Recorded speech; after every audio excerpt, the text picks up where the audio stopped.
नमस्कार दोस्तों, स्वागत है आपका अपने YouTube channel vision learning point पे। आज हम लोग पढ़ेंगे उत्तर प्रदेश। उत्तर प्रदेश का ये ऐसा वीडियो है जिसमें सारा उत्तर प्रदेश यानी कि शुरुआत से लेकर अंत तक जितने भी इम्पोर्टेंट क्वेश्चन हैं वो सारे क्वेश्चन आपको इसी वीडियो में मिल जाएंगे। बहुत ही इम्पोर्टेंट वीडियो रहेगा। सभी जितने भी उत्तर प्रदेश में एग्ज़ाम होते हैं उत्तर प्रदेश से सारे क्वेश्चन यहीं से पूछे जाएंगे और पूछे भी जा चुके हैं। ये मास्टर वीडियो है यानी कि यहाँ से जितने भी क्वेश्चन उत्तर प्रदेश के बनेंगे सब इसी से आपको मिल जाएंगे। आने वाला कोई भी एग्ज़ाम हो, जैसे वीडियो री एग्ज़ाम है आने वाला है और भी जो एग्ज़ाम आने वाले हैं सबके लिए बहुत ही महत्वपूर्ण है। एक बार इसको आप अगर देख लेंगे, पूरा रिवाइज कर लेंगे तो जितने भी क्वेश्चन उत्तर प्रदेश से आने वाले हैं वो सब आपको आसानी से याद हो जाएंगे। तो ज़्यादा देर ना करते हुए हम शुरू करते हैं। सबसे पहले देख लेते हैं उत्तर प्रदेश का क्षेत्रफल कितना है, यानी कि शुरुआत करेंगे क्षेत्रफल से, फिर जितने भी पॉइंट हैं पॉइंट वाइज सारे जो है देखते जाएंगे। तो सबसे पहले क्या देखते हैं, उत्तर प्रदेश का क्षेत्रफल। तो अगर क्षेत्रफल की बात की जाए तो वैसे तो क्षेत्रफल इसका है 2,40,928 वर्ग किलोमीटर, लेकिन अगर इसका परसेंटेज पूछा जाएगा तो भारत का जो क्षेत्रफल है उसका केवल 7.33% है। तो इसमें हम लिख लेते हैं क्षेत्रफल कितना हो जाएगा, 2,40,928 वर्ग किलोमीटर। अभी कितने परसेंट है, अगर भारत की दृष्टि से देखा जाए तो ये कितना है, 7.33%। पूरे भारत का 7.33% जो है ये उत्तर प्रदेश का क्षेत्रफल है। अब अगर पूछ लिया जाए ये भूभाग किसका है, यानी कि किस लैंड का भूभाग है, तो हो जाएगा प्राचीनतम गोंडवाना लैंड। प्राचीनतम गोंडवाना लैंड ये इसका भूभाग हो जाएगा। उसके बाद अगर पूछ लिया जाए उत्तर प्रदेश का अक्षांशीय विस्तार कितना है, यानी कि उत्तर प्रदेश का अक्षांशीय विस्तार और देशांतरीय विस्तार अगर पूछ लिया जाए तो कितना हो जाएगा, तो इसमें हम लिख लेंगे 23 डिग्री, कितना हो जाएगा 23 डिग्री 52 मिनट से 31 डिग्री 28 मिनट। ये इसका हो जाएगा अक्षांशीय विस्तार, यानी कि अक्षांशीय विस्तार उत्तर से दक्षिण का जो विस्तार है कितना है, 23 डिग्री 52 मिनट से 31 डिग्री 28 मिनट। अब इसका अगर देशांतरीय विस्तार पूछ लिया जाए, देशांतरीय विस्तार कितना हो जाएगा, तो ये हो जाएगा 77 डिग्री 30 मिनट से 84 डिग्री 39 मिनट। ये इसका हो जाएगा देशांतरीय विस्तार। देशांतरीय विस्तार यानी कि कहाँ से कहाँ तक हो जाएगा, तो ये पूरब से पश्चिम विस्तार हो जाएगा। ये हो जाएगा उत्तर से दक्षिण विस्तार, 23 डिग्री 52 से 31 डिग्री 28 मिनट।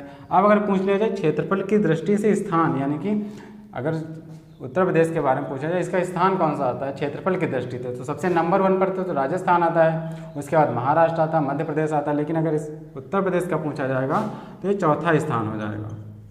क्षेत्रफल की दृष्टि से उत्तर प्रदेश का स्थान कौन सा है, तो चौथा स्थान हो जाएगा। उसके बाद देख लेते हैं क्या है उत्तर प्रदेश स्थापना दिवस, यानी कि जो उत्तर प्रदेश का स्थापना दिवस कब मनाया जाता है, तो ये हो जाएगा 24 जनवरी का जो है उत्तर प्रदेश स्थापना दिवस मनाया जाता है। उसके बाद है उत्तर प्रदेश विभाजन दिवस। विभाजन दिवस यानी कि जब उत्तर प्रदेश से उत्तराखंड अलग कर दिया गया तो कब अलग किया गया था वो इसमें लिखना। तो ये हो जाएगा 9 नवंबर सन 2000। इस सन 2000 में क्या हुआ, उत्तर प्रदेश से उत्तराखंड को क्या कर दिया गया, अलग कर दिया गया। तो उत्तर प्रदेश विभाजन दिवस कब मनाया जाएगा, 9 नवंबर को। उसके बाद है उत्तर प्रदेश के राजकीय चिन्ह देख लेते हैं। तो राजकीय चिन्ह यानी कि अगर राजकीय पशु पूछा जाएगा तो राजकीय पशु क्या हो जाएगा, तो 12 सिंघा ये हो जाएगा उत्तर प्रदेश का राजकीय पशु। उसके बाद है राजकीय पुष्प। अगर पुष्प पूछा जाएगा तो क्या हो जाएगा, तो ये हो जाएगा प्लास। राजकीय पुष्प क्या हो जाएगा, प्लास। इसी को क्या कहते हैं, टेसु भी कहते हैं, तो प्लास या टेंसु ये हो जाएगा राजकीय पुष्प। उसके बाद है राजकीय वृक्ष। तो राजकीय वृक्ष क्या हो जाएगा उत्तर प्रदेश का, तो ये हो जाएगा अशोक। अशोक भी लिखा होता है, कहीं कहीं लिखा होता है सीता अशोक। तो ये हो जाएगा उत्तर प्रदेश का राजकीय वृक्ष। उसके बाद है राजकीय पक्षी। अब पक्षी क्या होगा उत्तर प्रदेश का राजकीय, तो ये हो जाएगा सारस। तो सारस लिखा होगा या तो कहीं पे जो है क्रेन लिखा होगा, क्रेन को ही क्या कहते हैं, सारस कहते हैं।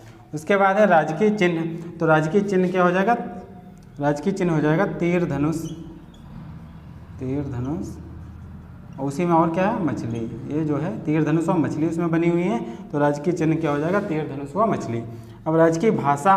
तो राजकीय भाषा कौन सी हो जाएगी, वैसे तो 2 भाषाएं हैं, तो इसमें क्या हो जाएगा, हिंदी और उर्दू। तो हिंदी राजकीय भाषा हो जाएगी, यानी कि राजकाज की भाषा जो ऑफिशियल लैंग्वेज है, जो ऑफिसों में यूज़ की जाती है, तो राजकीय भाषा क्या हो जाएगी, हिंदी हम उत्तर प्रदेश की राजकीय भाषा हो जाएगी। अब देख लेते हैं आगे इसमें, जैसे देखा क्षेत्रफल की दृष्टि से स्थान, क्षेत्रफल की दृष्टि से स्थान, तो ये तो हम लिख ही चुके हैं, कौन सा है, चौथा स्थान है, तो वही पॉइंट है, इसको फिर से लिख लेंगे, चौथा स्थान है।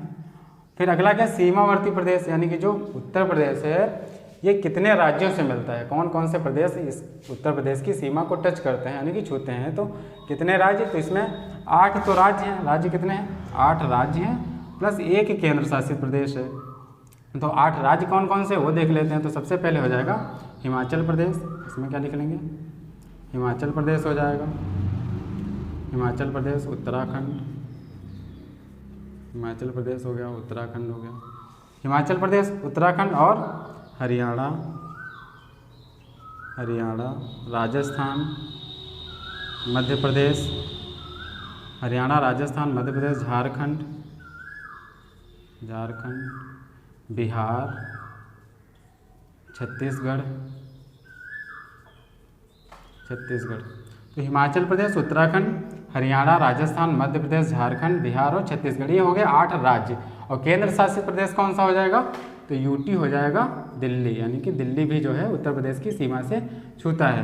तो ये हो गया सीमावर्ती प्रदेश, यानी कि जो जिन राज्यों से उत्तर प्रदेश की सीमा लगती है। उसके बाद ये सीमावर्ती देश, यानी कि एक देश भी तो उत्तर प्रदेश की सीमा को टच करता है, तो देश कौन सा हो जाएगा, नेपाल, देश क्या हो जाएगा, नेपाल।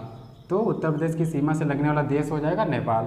उसके बाद सर्वाधिक राज्यों को स्पर्श करने वाला जिला, यानी कि ऐसा जिला कौन सा है जो सबसे ज़्यादा राज्यों को स्पर्श करता है, तो ये जिला हो जाएगा सबसे दक्षिणी जिला कौन सा है, सोनभद्र। तो जो सोनभद्र है ये 4 राज्यों को जो है स्पर्श करता है, तो सब सर्वाधिक राज्यों को स्पर्श करने वाला जिला क्या हो जाएगा, सोनभद्र हो जाएगा।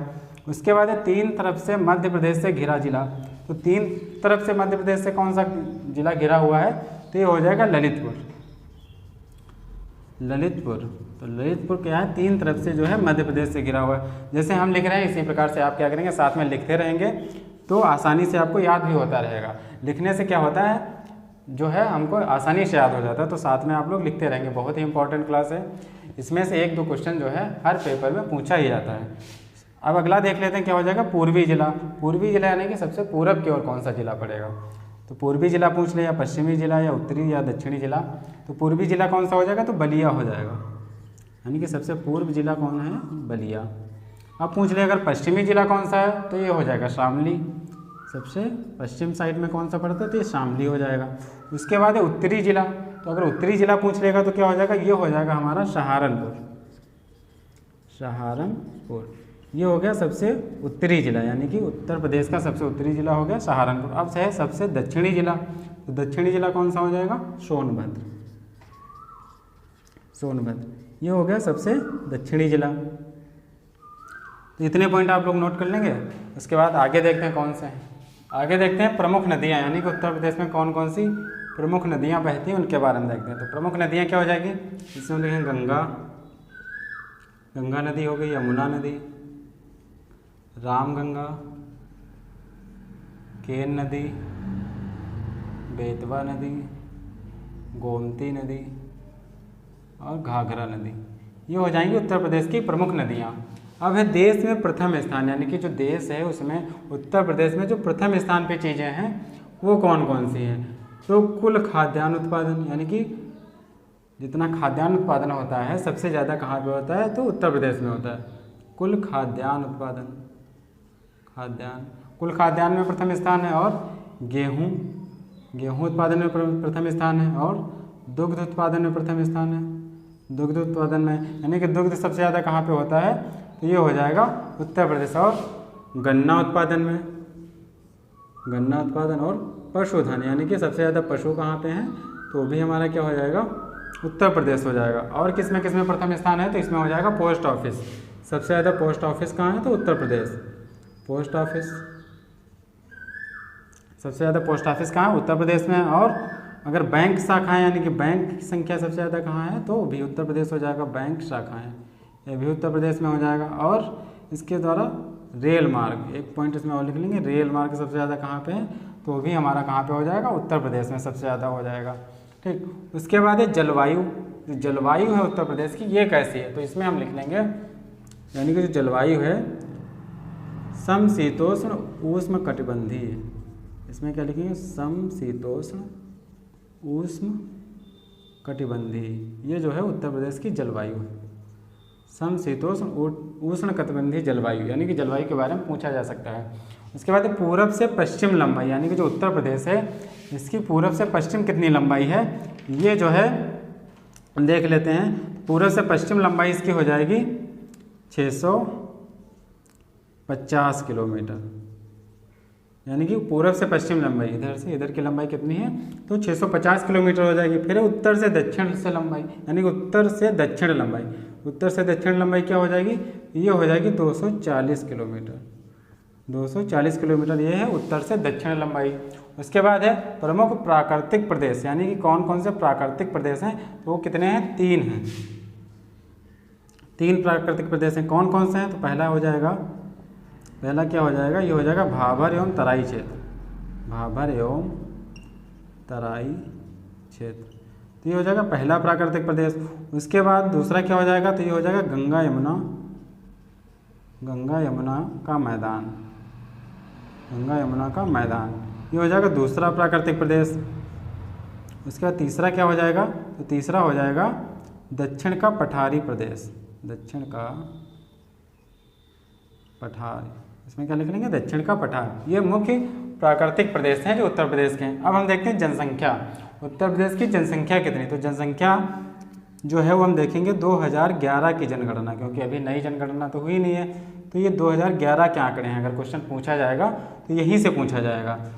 सकल जनसंख्या यानी कि कुल जनसंख्या जो है वो कितनी है, तो ये हो जाएगा सकल जनसंख्या, यहाँ पे हम लिख लेते हैं 19 करोड़, 19 करोड़ हो जाएगा, और 98 लाख, 19 करोड़ 98 लाख 12,341, यानी कि सकल जनसंख्या यानी कि कुल जनसंख्या कितनी है, तो ये हो जाएगा 19 करोड़ 98 लाख 12,341।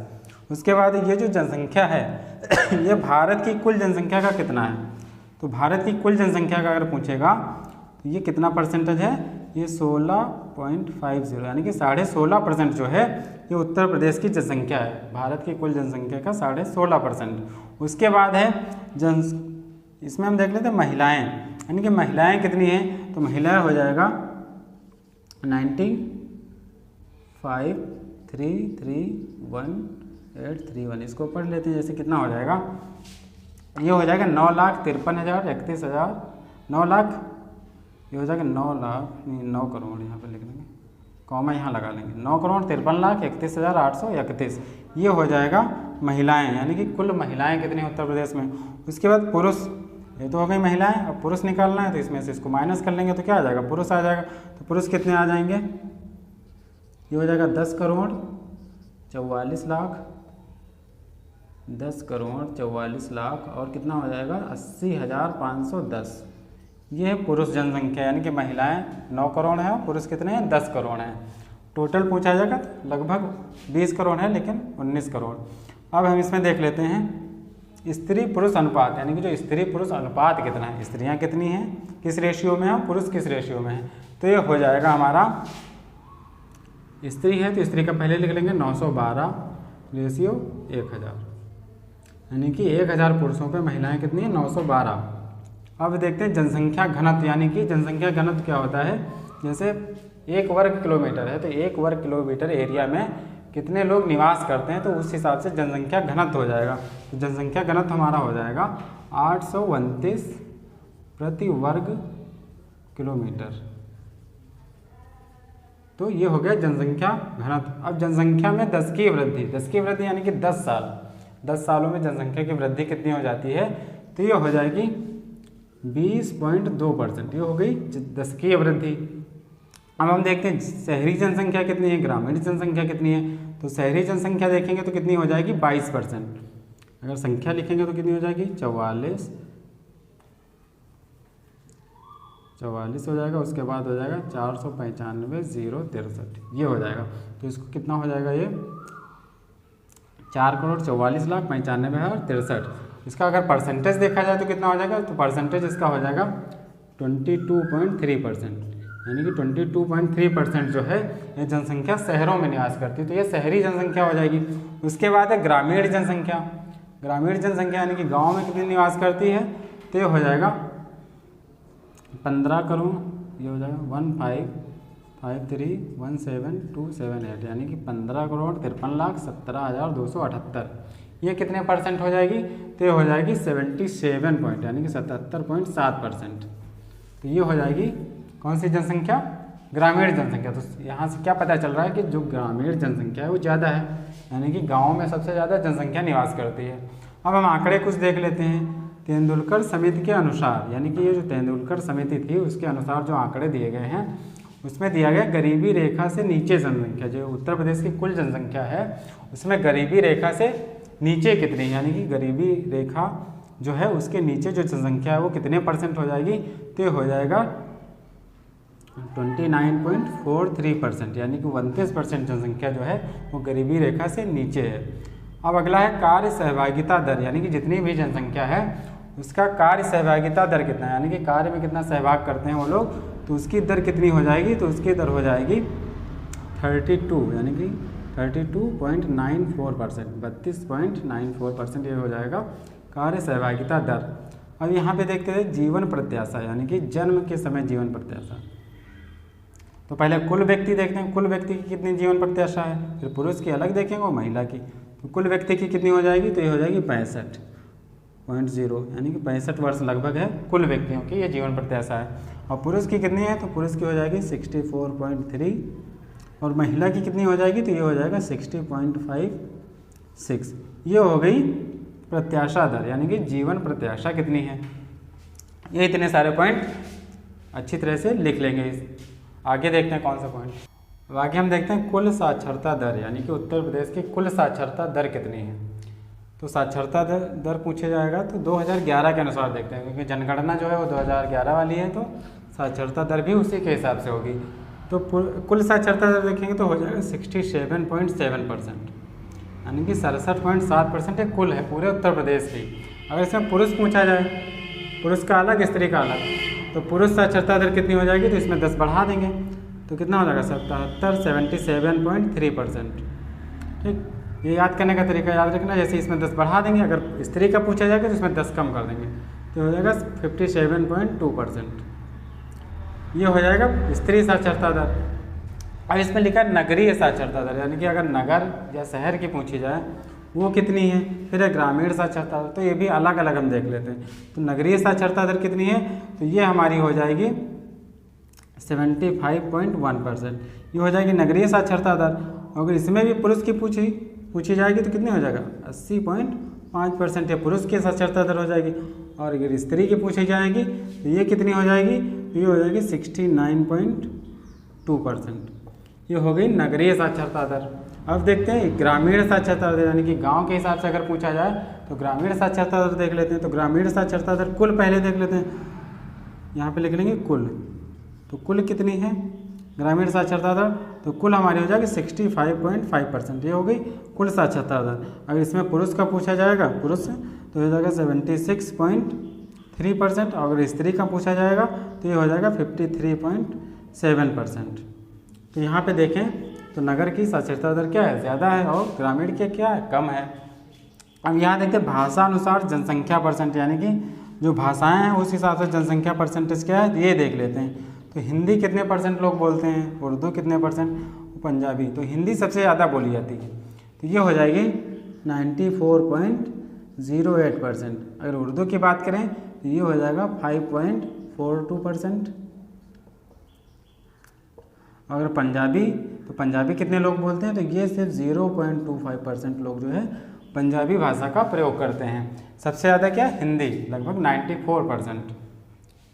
आगे देख लेते हैं यहाँ पे, जैसे प्रशासनिक इकाइयाँ, जो उत्तर प्रदेश है उसमें जो प्रशासनिक इकाइयाँ हैं, यानी कि जो प्रशासन का कार्य देखते हैं वो कौन कौन सी हैं। सबसे पहले अगर पूछा जाए आर्थिक संभाग क्षेत्र, कितने संभाग हैं, तो संभाग कितने हो जाएंगे, तो ये हो जाएगा 4। आर्थिक संभाग क्षेत्र कितने हैं, 4 हैं। और मंडल अगर पूछा जाए तो मंडल कितने हो जाएंगे, तो मंडल हमारे हैं 18 मंडल हैं। और ज़िले की बात करें तो ज़िले कितने हो जाएंगे, हो जाएंगे 75, यानी कि 75 ज़िले, कुल 75 ज़िले हैं। नगर एवं नगर समूह की अगर बात करें तो ये कितनी हो जाएंगी, ये हो जाएंगे 915। नगर और नगर समूह कितने हैं, ये 915 हैं। फिर है ग्राम पंचायतें, यानी कि ग्राम पंचायतें कितनी हैं, तो ये हो जाएगी 58,176। जो 58,176 ग्राम पंचायतें हैं, ये आंकड़ा किसका, तो ये आंकड़ा याद रखेंगे किसका है, राज्य निर्वाचन आयोग का। राज्य निर्वाचन आयोग, तो राज्य निर्वाचन आयोग का जो है ये आंकड़ा है। अब अगर न्याय पंचायतें पूछें, पंचायतें ही तो ग्राम पंचायतें थी, उसके ऊपर क्या होती है, न्याय पंचायतें। तो न्याय पंचायतें कितनी हो जाएंगी, ये हो जाएंगी 8,135, ये हो जाएंगी न्याय पंचायतें। उसके बाद जो है क्या, तहसीलें, यानी कि तहसीलें अगर पूछा जाए तो कितनी हो जाएंगी, तहसीलें हो जाएंगी 351। ये कुल तहसीलें, यानी कि उत्तर प्रदेश में कुल टोटल तहसीलें कितनी हैं, तो 351 हो जाएंगी। उसके बाद है नगर पंचायत, तो नगर पंचायत कितनी हो जाएंगी,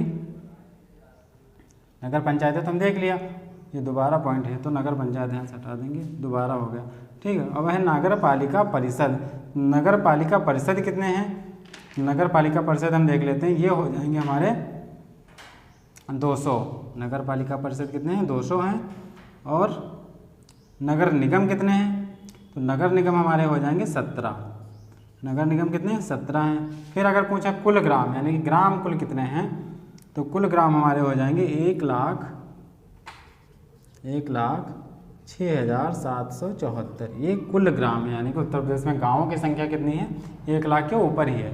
कुल आबाद ग्राम, देखिए कुल ग्राम अलग है, आबाद ग्राम वो जो मतलब जिनका नाम यानी कि कार्य क्षेत्र प्रयोग होता है। कुछ ऐसे गांव हैं जो केवल अस्तित्व उनका रह गया है और जो है उनको गिना नहीं जाता। तो कुल आबाद ग्राम हम देख लेते कितने हो जाएंगे, 97814, यानी कि 97,814। एक इसमें पॉइंट और लिख लेंगे, नगर पंचायतें कितनी हैं, ये तो न्याय पंचायतें थे, यहाँ लिख लेंगे नगर पंचायतें। तो नगर पंचायतें कितनी हैं, नगर पंचायतें, तो ये हो जाएंगी 490। नगर पंचायतें कितनी हैं, 490 उत्तर प्रदेश में नगर पंचायतें हैं। तो ये देख लिया। अब आगे देखते हैं सहकारिता, यानी कि जो सहकारी समितियां होती हैं उत्तर प्रदेश में वो कितनी हैं। तो सबसे पहले देखें प्राथमिक ऋण सहकारी समितियां, यानी कि जो ऋण प्रदान करती हैं वो सहकारी समितियां कितनी हैं, वो उत्तर प्रदेश में कितनी हो जाएंगी, वो हम देख लेते हैं, हो जाएंगी 5113, यानी कि 5113 ये सहकारी समितियां हैं। फिर जिला केंद्रीय सहकारी बैंक, यानी कि जो सहकारी बैंक हैं वो उत्तर प्रदेश में कितने हैं, तो इनकी संख्या कितनी हो जाएगी, 50। इनकी संख्या कितनी हो जाएगी, 50। यहाँ पे देख लेंगे ये जो सहकारी समितियाँ, ये 5000 नहीं, ये तो 5000 जो है ये हैं औषधालय। यहाँ पे सहकारी समितियाँ सही कर लेंगे, कितनी हो जाएंगी, ये हो जाएंगी 7479, ठीक, ये हो जाएंगी 7479। और केंद्रीय बैंक कितने हैं, ये हो जाएंगे 50। फिर उत्तर प्रदेश कृषि एवं ग्राम विकास बैंक, यानी कि जो ग्रामीण विकास बैंक हैं वो उत्तर प्रदेश में कितने हैं, तो उनकी संख्या हो जाएगी 323। अब आगे देखते हैं, तो आगे क्या लिखा हुआ है, चिकित्सा एवं स्वास्थ्य। अब चिकित्सा और स्वास्थ्य के बारे में देख लेते हैं। आंकड़े कौन से हैं, 2020 के 2020 के आंकड़े हैं, क्योंकि नए आंकड़े भी नहीं आए हैं तो यही पूछे जाएंगे। पहले लिखा है एलोपैथिक चिकित्सालय एवं औषधालय, यानी कि जो एलोपैथिक चिकित्सालय हैं तो वो कितने हैं उत्तर प्रदेश में, तो इनकी संख्या कितनी हो जाएगी एलोपैथिक वालों की, तो ये हो जाएंगे 5113, ये हो जाएंगे एलोपैथिक चिकित्सालय।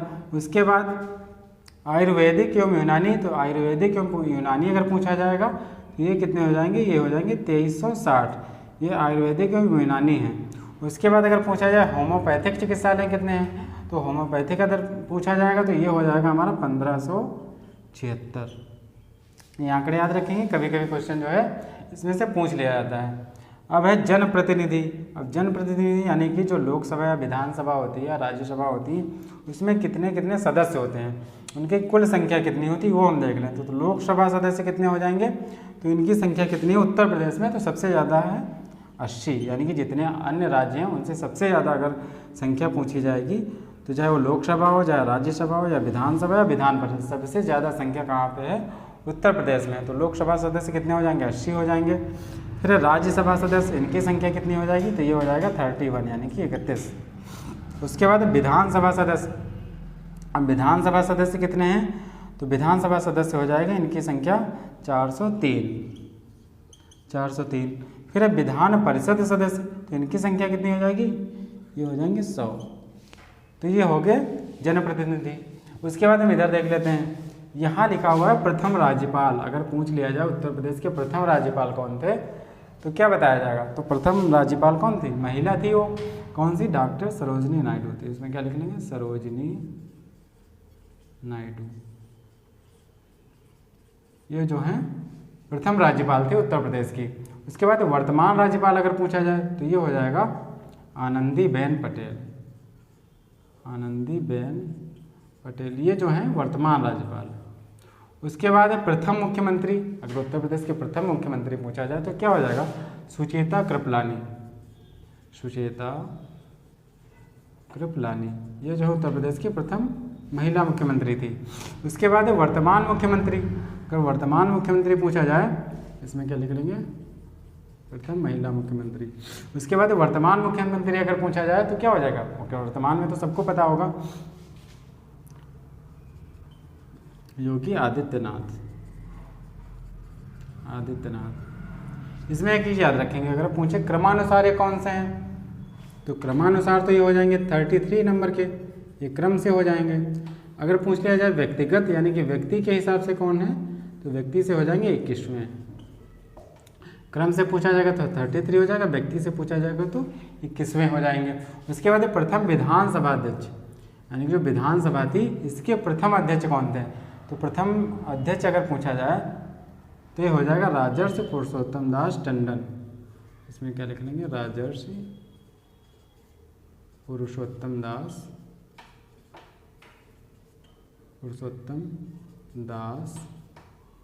टंडन, ये हो जाएंगे प्रथम विधानसभा अध्यक्ष। उसके बाद अगर वर्तमान विधानसभा अध्यक्ष पूछा जाए, यानी कि जो वर्तमान में विधानसभा है उसके अगर अध्यक्ष पूछे जाए तो कौन हो जाएंगे, सतीश महाना।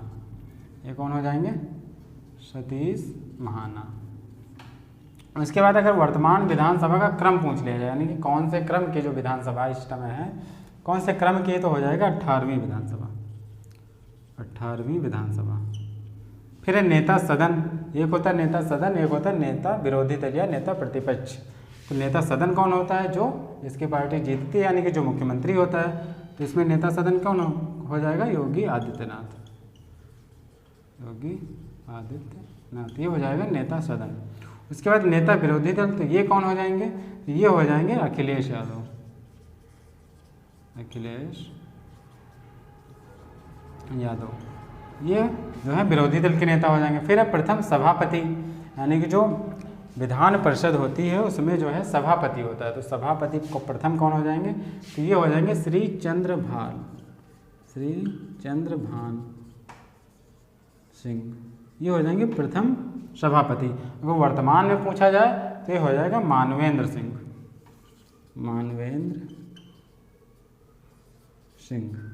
ये हो जाएंगे वर्तमान सभापति।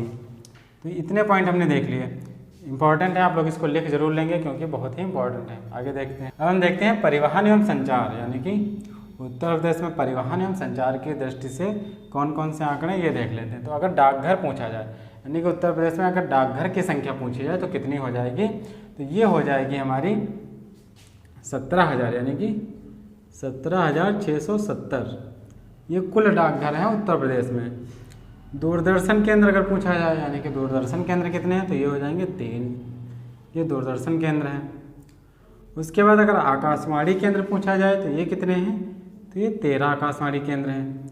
फिर उसके बाद लिखा प्रदेश में राष्ट्रीय राजमार्गों की लंबाई की दृष्टि से स्थान, यानी कि उत्तर प्रदेश का जो स्थान है लंबाई की दृष्टि से, यानी कि जो नेशनल हाईवे हैं उनकी लंबाई की दृष्टि से स्थान पूछा जाएगा तो कौन सा हो जाएगा, दूसरा स्थान। कौन सा स्थान हो जाएगा, दूसरा स्थान हो जाएगा। उसके बाद सबसे लंबा राष्ट्रीय मार्ग अगर पूछ ले, यानी कि उत्तर प्रदेश का सबसे लंबा नेशनल हाईवे कौन सा हो जाएगा, तो हो जाएगा NH-19। लेकिन इसका पुराना नाम क्या है, पुराना नाम भी लिख लेंगे। पुराना नाम इसका क्या है, NH2, ये इसका पुराना नाम है। उसके बाद उत्तर प्रदेश राज्य सड़क परिवहन निगम, यानी कि उत्तर प्रदेश में राज्य सड़क परिवहन निगम की स्थापना कब की गई थी, तो इसकी स्थापना कब की गई थी, निगम की स्थापना लिख लेंगे, की स्थापना। तो इसकी स्थापना की गई थी 1972 में। 1972 में स्थापना हुई थी। उसके बाद उत्तर प्रदेश राज्य राजमार्ग प्राधिकरण, इसकी स्थापना कब की गई थी? राज्य राजमार्ग प्राधिकरण, तो इसकी स्थापना कब की गई थी? तो इसकी स्थापना हो गई 2004 में। फिर है प्रदेश में प्रथम रेलगाड़ी, यानी कि जो उत्तर प्रदेश है उसमें प्रथम रेलगाड़ी कब चलाई गई थी? तो ये किस सन में हो जाएगी? तो ये हो जाएगी 1911 में। 1911 में प्रथम रेलगाड़ी चलाई गई। तो कहाँ से कहाँ तक चलाई गई थी? तो ये हो जाएगा इलाहाबाद से कानपुर। नहीं, 1911 नहीं है, क्या हो जाएगा 1859। 1911 में क्या हुआ था? प्रथम हवाई डाक सेवा चलाई गई थी, तो ये 1911 हो जाएगा। ये 1859 हो जाएगा। तो इसमें कहाँ से कहाँ तक? तो ये हो जाएगा इलाहाबाद से कानपुर, इलाहाबाद से कानपुर, ठीक। उसके बाद एक प्रथम हवाई डाक सेवा, ये कब चालू गई? तो 1911 में। और ये कहाँ से कहाँ तक? तो ये हो जाएगा इलाहाबाद से नैनी, इलाहाबाद से नैनी तक। तो ये जो है उत्तर प्रदेश का क्या होगा? परिवहन एवं संचार। अब इसके आगे देखते हैं। आगे हम देखते हैं कृषि, यानी कि कृषि के बारे में देखते हैं।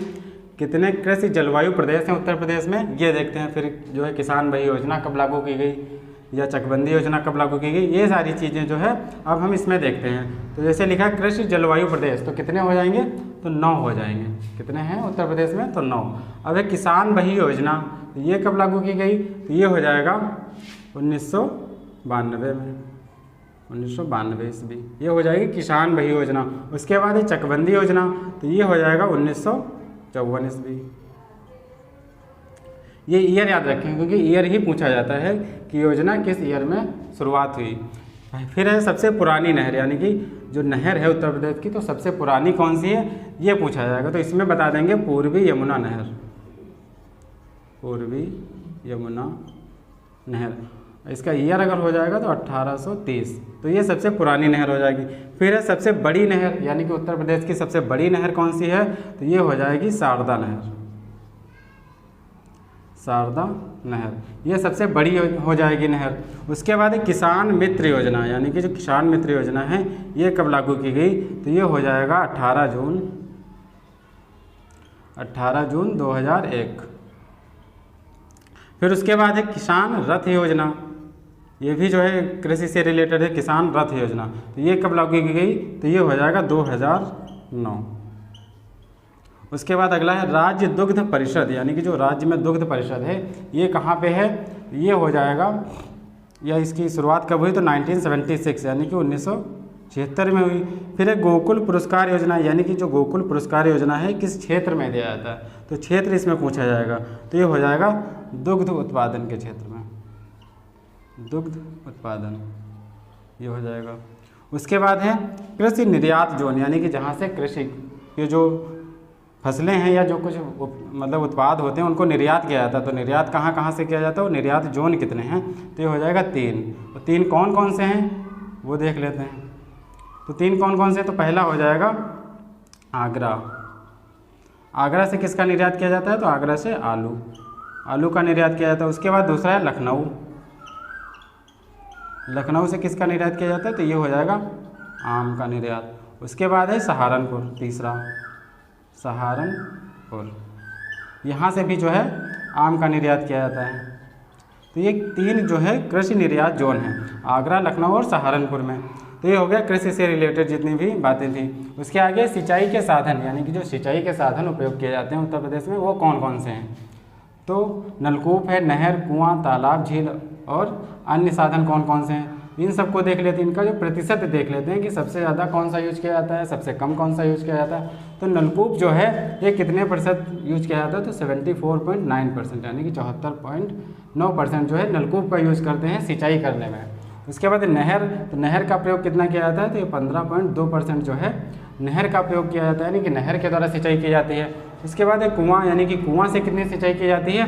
तो ये हो जाएगा 8.7%, इसके द्वारा जो है कुआं से सिंचाई की जाती है। फिर है तालाब, झील, या जैसे तालाब हो गया, झील हो गया, या अन्य जो स्रोत हैं पानी के उनसे जो सिंचाई की जाती है वो कितने % की जाती है? तो ये 0.5%। फिर इन सबको छोड़ के जो स्रोत बचते हैं उनसे सिंचाई के कितना % किया जाता है? तो हो जाएगा 0.7%। तो हो गए सिंचाई के साधन। फिर है विद्युत। विद्युत यानी कि जो उत्तर प्रदेश में विद्युत है या इलेक्ट्रिसिटी जो है उसकी स्थापना कब हुई, परिषद की स्थापना कब हुई, ये सब देख लेते हैं। तो उत्तर प्रदेश राज्य विद्युत परिषद, तो इसकी स्थापना कब हुई, हो जाएगा 1959 यानी कि 1959 में हुई। उसके बाद है उत्तर प्रदेश विद्युत नियामक आयोग, यानी कि जो विद्युत होता है उसका जो रेगुलेशन करता है, यानी कि जो उसको रेगुलेट करता है, उस आयोग की स्थापना कब हुई, तो ये हो जाएगा 1998 1998 में। फिर राज्य में राष्ट्रीय ताप विद्युत निगम केंद्र, यानी कि जो NTPC केंद्र है वो राज्य में कितने हैं, तो ये हो जाएगा 8। कितने हैं, 8। फिर हरदुआगंज ताप विद्युत गृह, ये पूछ लिया जाता है, ये कई बार जो है पूछा भी गया है। तो हरदुआगंज ताप विद्युत गृह ये कहाँ पे है और जो है इसकी स्थापना कब हुई, तो ये अलीगढ़ में है, अलीगढ़ में। और इसकी स्थापना कब हुई, 1942 में जो है इसकी स्थापना हुई। फिर है एकमात्र परमाणु विद्युत केंद्र, यानी कि उत्तर प्रदेश में एक परमाणु विद्युत केंद्र है, वो कहाँ पे है, तो उत्तर प्रदेश में जो है इसका नाम है नरौरा। क्या हो जाएगा, नरौरा। और कहाँ पे है, तो ये हो जाएगा बुलंदशहर, नरौरा बुलंदशहर। बुलंदशहर में इसकी स्थापना कब हुई, तो 1989 में जो है इसकी स्थापना हुई। तो ये हो गया उत्तर प्रदेश से रिलेटेड मतलब कृषि और सिंचाई के साधन। इसके आगे अब देखते हैं कौन से होंगे। देखते हैं उद्योग, यानी कि उत्तर प्रदेश में जो उद्योग हैं उनके बारे में देखते हैं। तो सबसे पहले देखते हैं सबसे बड़ा उद्योग, यानी कि उत्तर प्रदेश का सबसे बड़ा उद्योग कौन सा है, तो हो जाएगा हथकरघा उद्योग, हथकरघा।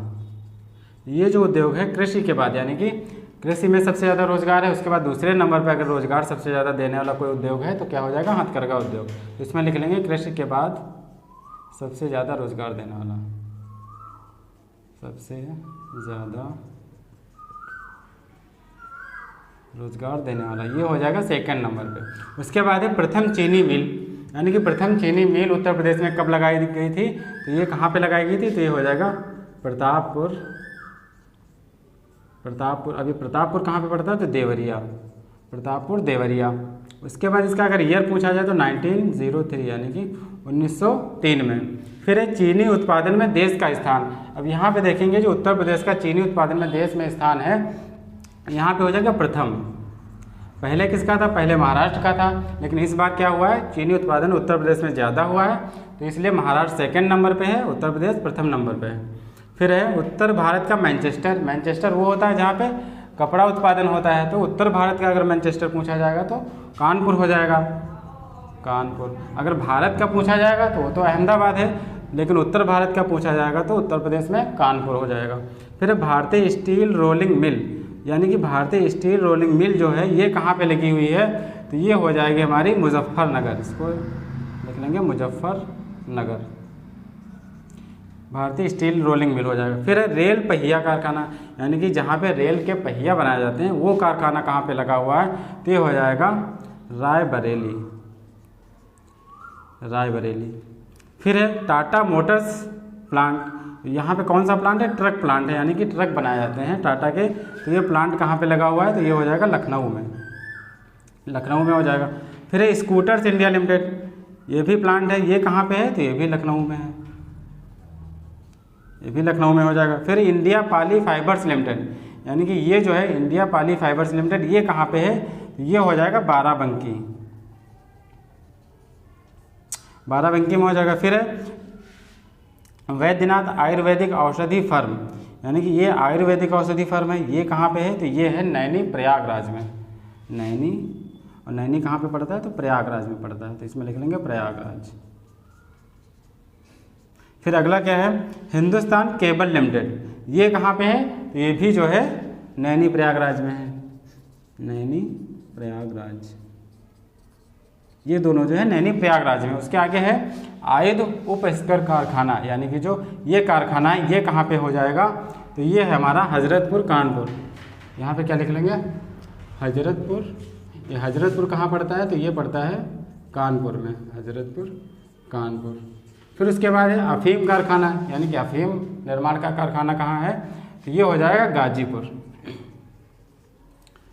गाजीपुर, यानी कि अफीम कारखाना कहाँ हो जाएगा, गाजीपुर में हो जाएगा। उसके बाद है यूरिया उर्वरक कारखाना, इसको हम क्या कहते हैं, इफ़को, यानी कि इफ़को ब्रांड की जो यूरिया उत्पादन है ये कारखाना कहाँ पर है, तो ये हो जाएगा बरेली। तो आंवला बरेली लिख लेंगे, आंवला, आंवला कहाँ पे पड़ता है, बरेली में पड़ता है। और दो हैं तो एक कहाँ पे है, एक है, एक हो जाएगा आंवला बरेली, एक हो जाएगा फूलपुर। फूलपुर कहाँ है, ये है प्रयागराज में, फूलपुर प्रयागराज में। उसके बाद एक कृत्रिम रबर कारखाना, यानी कि आर्टिफिशियल, जहाँ पे आर्टिफिशियल रबर बनाई जाती है, ये कारखाना कहाँ है, तो ये हो जाएगा बरेली में। और बरेली में भी कहाँ पे, तो मोदी नगर एक प्लेस है वहाँ पे, मोदी नगर बरेली। फिर उसके आगे भारत इलेक्ट्रॉनिक लिमिटेड, उसके नीचे लिखा भारत हैवी इलेक्ट्रिकल लिमिटेड। यहाँ पे याद रखेंगे ये इलेक्ट्रिकल लिमिटेड है, ये इलेक्ट्रॉनिक लिमिटेड है, तो इन दोनों में जो है कन्फ्यूज़न रहेगा, तो इसको याद रखेंगे। इलेक्ट्रॉनिक लिमिटेड कहाँ पे है, तो ये हो जाएगा गाज़ियाबाद में, ये कहाँ पे है, गाज़ियाबाद में है। और जब पूछेगा भारत हैवी इलेक्ट्रिकल लिमिटेड, तो ये कहाँ पे है, तो ये हो जाएगा झांसी, एक झांसी में और दूसरा कहाँ पे, एक है वाराणसी में। ये दो जो है कहाँ पे हैं, झांसी और वाराणसी में। अब देख लेते हैं खनिज के बारे में। तो खनिज के बारे में क्या है, भूतत्व एवं खनिज कर्म निदेशालय, ये जो निदेशालय है इसकी स्थापना कब हुई थी, ये पूछा जाएगा। तो इसमें स्थापना हो जाएगी 1955, 1955 में। इसकी स्थापना कब की गई, 1955 में की गई। फिर उत्तर प्रदेश राज्य खनिज विकास निगम, यानी कि जो उत्तर प्रदेश में खनिज है उससे जो विकास का कार्य देखता है, यानी उस वो निगम कहाँ पे है, तो ये हो जाएगा हमारा उत्तर प्रदेश राज्य खनिज विकास निगम। इसकी स्थापना हो जाएगी 23 मार्च 1974, यानी कि 1974। फिर प्रथम खनिज नीति, यानी कि उत्तर प्रदेश में दो नीतियाँ आई हैं खनिज के लिए, एक प्रथम खनिज नीति, एक द्वितीय खनिज नीति। तो प्रथम खनिज नीति ये कब आई थी, तो ये आई थी हमारी 1998, 1998 में। उसके बाद द्वितीय खनिज नीति ये कब आई, तो ये अभी जस्ट आई है 4-5 साल पहले, 2017 में। ये दो ही खनिज नीति उत्तर प्रदेश में आई हैं। तो प्रथम अगर पूछा जाए तो 1998 हो जाएगा, द्वितीय पूछा जाएगा तो 2017 हो जाएगा। इसके आगे देखते हैं औद्योगिक संस्थान, उत्तर प्रदेश के कौन कौन से औद्योगिक संस्थान हैं, कहाँ कहाँ पे, ये देखते हैं। लिखा उत्तर प्रदेश औद्योगिक सहकारी संघ यूपिका, इसको शॉर्ट फॉर्म में क्या कहते हैं, यूपिका। तो कभी भी शॉर्ट फॉर्म में ही पूछ लिया जाता है कि यूपिका ये जो है कहाँ पे स्थित है और कब इसकी स्थापना हुई। तो शॉर्ट फॉर्म में अगर पूछा जाएगा तब भी आंसर वही रहेगा, अगर इसको डिटेल में दिया उत्तर प्रदेश औद्योगिक सहकारी संघ तो भी आंसर याद रखेंगे। इसको यूपिका कहाँ हो जाएगा, ये कानपुर में है, कानपुर में। इसकी स्थापना कब हुई थी, 1952 में। फिर अगला है उत्तर प्रदेश वित्तीय निगम। वित्तीय निगम यानी कि जो फाइनेंस का देखता है वित्तीय निगम, ये जो है इसकी स्थापना कब हुई थी, तो ये इसकी स्थापना हुई थी कानपुर में ही, ये भी हो जाएगा। और इसकी स्थापना कब हुई थी, 1954 में। फिर अगला क्या है, उत्तर प्रदेश लघु उद्योग निगम लिमिटेड, यानी कि जो लघु उद्योग हैं, जो छोटे उद्योग हैं, उनका जो निगम है वो कहाँ पे है, तो लघु उद्योग निगम हो जाएगा, ये भी जो है कानपुर में ही है, ये भी कानपुर में। इसकी स्थापना कब हुई थी, 1958 में इसकी स्थापना हुई थी। फिर है उत्तर प्रदेश निर्यात निगम लिमिटेड, यानी कि जो एक्सपोर्ट होता है वो निर्यात, वो कहाँ पे है इसका निगम, तो ये हो जाएगा लखनऊ में। इसमें क्या लिख लेंगे, लखनऊ। और लखनऊ में कब, तो ये हो जाएगा 1968 में। ठीक। फिर अगला क्या है, अगला है राज्य चर्म विकास एवं विपणन लिमिटेड, यानी कि राज्य में जो चर्म विकास विपणन लिमिटेड है ये कहाँ पे है, तो ये है आगरा में। यहाँ क्या लिख लेंगे, आगरा। इसकी स्थापना कब हुई थी, तो स्थापना 1974 में हुई थी। फिर अगला क्या है, उत्तर प्रदेश इलेक्ट्रॉनिक निगम लिमिटेड, ये कहाँ पे है, यानी कि इलेक्ट्रॉनिक निगम लिमिटेड पूछा जाएगा तो ये कहाँ पे है, ये है लखनऊ में, लखनऊ। इसकी स्थापना कब हुई थी, तो ये हो जाएगा 1974, ये दोनों डेट सेम है। उसके बाद है अब यहाँ पे लिखा हुआ औद्योगिक विकास प्राधिकरण, इसमें विकास ये औद्योगिक संस्थान थे, ये है विकास प्राधिकरण। यहाँ देख लेंगे उत्तर प्रदेश राज्य औद्योगिक विकास प्राधिकरण, इसका शॉर्ट फॉर्म में क्या नाम है, तो ये हो जाएगा यूपी सीडा, यानी कि डायरेक्ट अगर पूछा जाएगा क्वेश्चन यूपी सीडा कहाँ स्थित है, तो ये हो जाएगा कानपुर, कानपुर में हो जाएगा। और इसकी स्थापना कब हुई थी, तो ये हो जाएगा 1961, यूपी सीडा 1961। फिर अगला क्या है, नवीन ओखला औद्योगिक विकास प्राधिकरण, इसको क्या कहते हैं, नोएडा कहते हैं, यानी कि शॉर्ट फॉर्म क्या है नोएडा और फुल फॉर्म क्या है इसकी, नवीन ओखला औद्योगिक विकास प्राधिकरण। तो ये कहाँ पे है, तो ये नोएडा है। तो नोएडा कहाँ पे पड़ता है, गौतम बुद्ध नगर में पड़ता है। तो इसमें क्या हो जाएगा, गौतम बुद्ध नगर, इसका से प्लेस ये याद रखेंगे। अब इसके आगे देखते हैं और कौन से हैं। अब हम देखते हैं आगे उसके कौन से हैं। गोरखपुर औद्योगिक विकास प्राधिकरण, यानी कि जो गोरखपुर औद्योगिक विकास प्राधिकरण है, इसको शॉर्ट फॉर्म में क्या कहते हैं, गीडा कहते हैं। तो ये कहाँ पे है, इसमें नाम लिखा है ये गोरखपुर है, तो गोरखपुर ही हो जाएगा, ये गोरखपुर में है। यहाँ पे लिखेंगे क्या हो जाएगा, गोरखपुर। तो गीडा कहाँ है, गोरखपुर में। फिर अगला है सतहरिया औद्योगिक विकास प्राधिकरण, ये सीडा इसको कहते हैं। सीडा कहाँ पे है, तो ये हो जाएगा जौनपुर में। इसको याद रखेंगे क्योंकि इसका जो नेम है अलग है बिल्कुल। यहाँ पे सतहरिया लिखा हुआ है, यहाँ जौनपुर तो लिखा नहीं, तो सीडा कहाँ पे हो जाएगा, जौनपुर में हो जाएगा। फिर लखनऊ औद्योगिक विकास प्राधिकरण, तो इससे तो पता ही चल रहा है कहाँ पे है, लखनऊ है, तो लखनऊ में ही हो जाएगा। इसको शॉर्ट फॉर्म में लीडा कहते हैं, तो ये हो जाएगा लखनऊ।